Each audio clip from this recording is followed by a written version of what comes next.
Right. Welcome, everybody. It's the journalist Sin-seer, and today we have a very special guest all the way from Texas, the OG Tulo. Thank you for joining us this afternoon. It's no problem, man. Like I said, man, appreciate the support. Appreciate you having me on. No doubt. We're going to take it all the way back to the beginning and then what you got currently going on in 2024. For those who may not remember, where were you born and raised? Houston on the Southwest, home clock, H-time. We in the building. No doubt. Take us back to teenage years, Houston for Tulo, Teenage years for Tulo before the rap or during the rap? before the rap. Before the rap, typical little bad little kid, man. Skipping school, playing a lot of football, and then, you know, uh after, around about 11 to 12, when I moved to the West. By the West being how it is, the trenches, came off the porch early, man, and got caught up in the street life real young and real early. And then, I guess that was around the time the rap game had like the child era of rap going on, like with the crisscrosses and the ABCs and the illegals and stuff. So, I guess with rap a lot saying that it was probably a lane for the young rappers.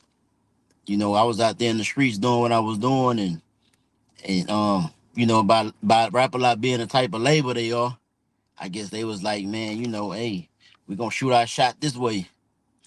So, bumped to my brother Face and AWOL and stuff, and then the rap stuff kicked off. Right.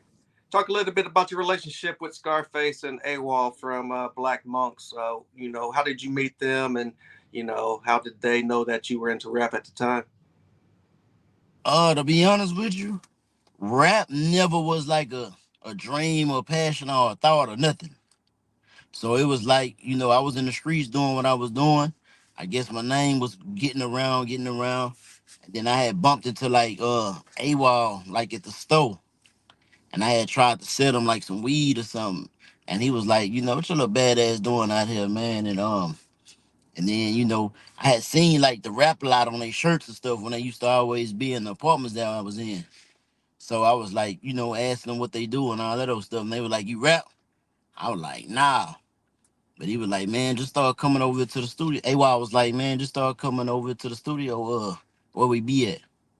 So, in between time, whenever the laws got hot on the block or whatever, I used to dip over there and kick it with them. And, AY started showing me, how to rap and stuff like that. And then, RIP AY, man, I was, and then, yeah, and then, face big bro, man, so he stayed on me, man, trying to give me all the game that I could use and get. But, during that time, he was still young and steady coming up in the game and learning the trials and tribulations. So it was just some cool times. Right.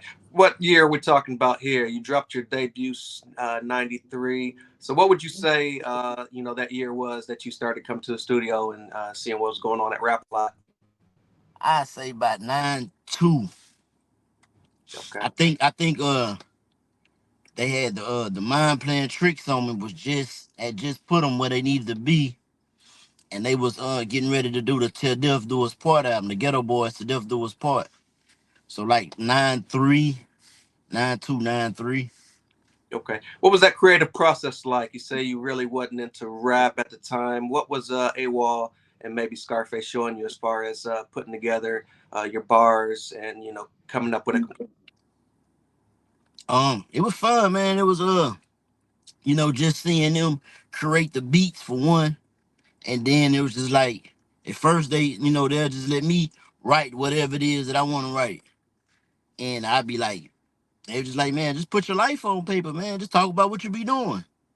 So I put it on paper. I ain't know how to write no bars or nothing like that. I'm just writing like paragraphs, right? and then they'll come back and switch little things up and switch things up, and we'll put it down.